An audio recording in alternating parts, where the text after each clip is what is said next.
এখানে যারা বলেছেন, খায়রুল ভাই থেকে ইফতেখার ভাই থেকে ওখানে বাপাশে যারা আছেন, বামপন্থীরাও বলেছেন, ডানপন্থীরাও বলেছেন। হ্যাঁ, তো বামপন্থী, হ্যাঁ আপনি ডানপন্থী না,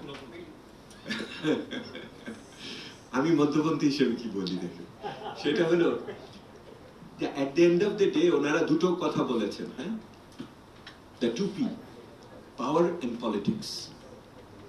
ওনারা বলেছেন এই সমস্ত কিছুর মূলে যে সমস্যা সেটা হলো পাওয়ার এন্ড পলিটিক্স। ওই পাওয়ার, ওই ক্ষমতা এবং রাজনীতি, ক্ষমতা তার প্রয়োগ যে রাজনীতির মাধ্যমে হচ্ছে সেটা নিঃসন্দেহে আমার পিছিয়ে থাকা মানুষের পক্ষে যাচ্ছে না।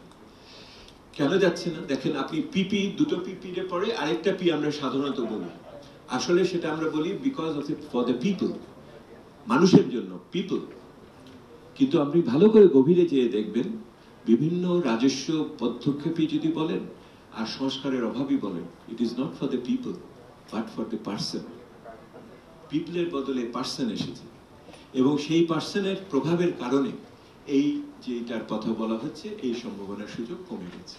তো মানে এইটার এখন বড় সমাধান আছে, আবার একটা এই বছরের সমাধান আছে।